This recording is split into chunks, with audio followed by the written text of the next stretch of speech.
backup streamers, there's a new light wallet on the way from the makers of Cardano, IOHK. It's not out just yet, but you can have a look and have a little play around with it in their pre-production stage. If you go over to lace.io, you can see up the top here, you can install a Chrome extension, but you can also scroll down and try an interactive demo. Now, I've already set up the Chrome extension. I'm going to show you how it works. When you set it up, it's the same as setting up any other wallet, to be honest. You do your wallet name, your password, and you get your security key. So I'm not going to show you that here. You just see it whizzing by on the screen beside me.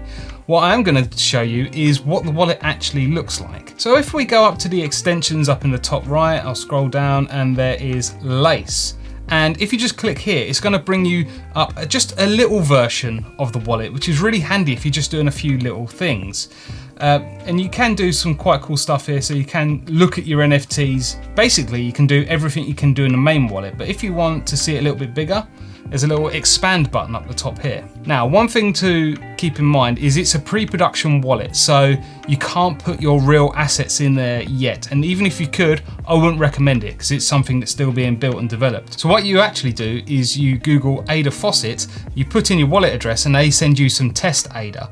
You can also do things like mint NFTs using this test ADA as well, but we're not going to go into that today. We're just looking at the wallet. I think this is a really nice, clean looking wallet. So on your main page, you have your tokens. So you might have other tokens on there, maybe World Mobile token, basically anything built on the Cardano blockchain. Get the total wallet balance, and then it breaks down the balance for each different token you have in your wallet as well. One nice thing is on the right hand side, depending on which page you're on, it has FAQs for all the different things you might want to know about on that page. I think that's a really nice touch. So as you can see here, you've got NFTs. You can mint test NFTs as well, but that's a whole process on its own. It's really more for developers looking to test out the wallet, how it works with their system. You have transactions here as well. So it's all pretty straightforward, and then you got your staking.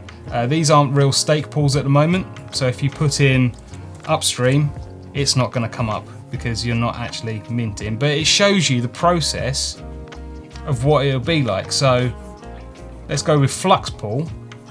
You've got your return on stake there, you've got your costs and how saturated the pool is. So everything you need to know at a glance. You click on it and you get a few more details. So you'd have websites here, you'd have a description of the pool, what their mission is, why they exist, how many delegators they have, how much stake.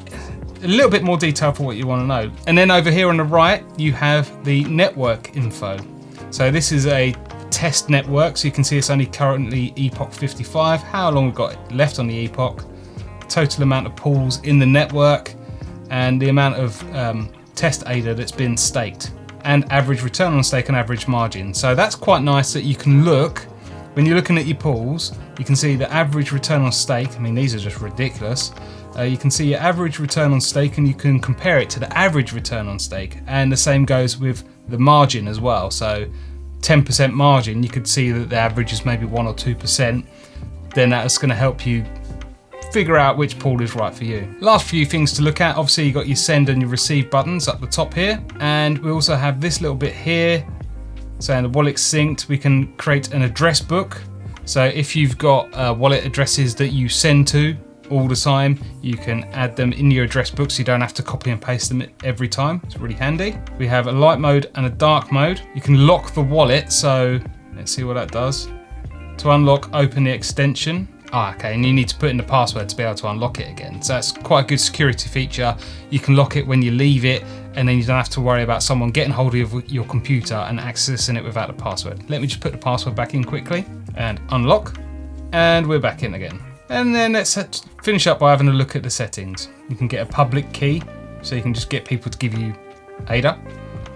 Passphrase, so if you forget your passphrase, you can show the passphrase, you can write it down again. And then just the usual stuff of FAQs, help, T's and C's, and removing the wallet. There doesn't seem to be an option yet for changing the wallet name or anything like that, but I'm sure that will come down the line. So that's been just a nice little overview of the Lace wallet. I don't know about you, but I think it looks really sleek, really slick, and easy to use. I love the FAQs down the side, so if you're struggling with something, you can just look over and get an answer straight away. I think that is great. I'd love to see how the NFTs are going to look when they go live as well, but we'll see that down the line. What's your wallet of choice? Let us know in the comments below. Make sure you give us a thumbs up and slap that subscribe button to catch our weekly Cardano content. Do you want something to watch next? Well, we have a video all about how to restore your Yoroi wallet in Eternal. It actually works for all wallets.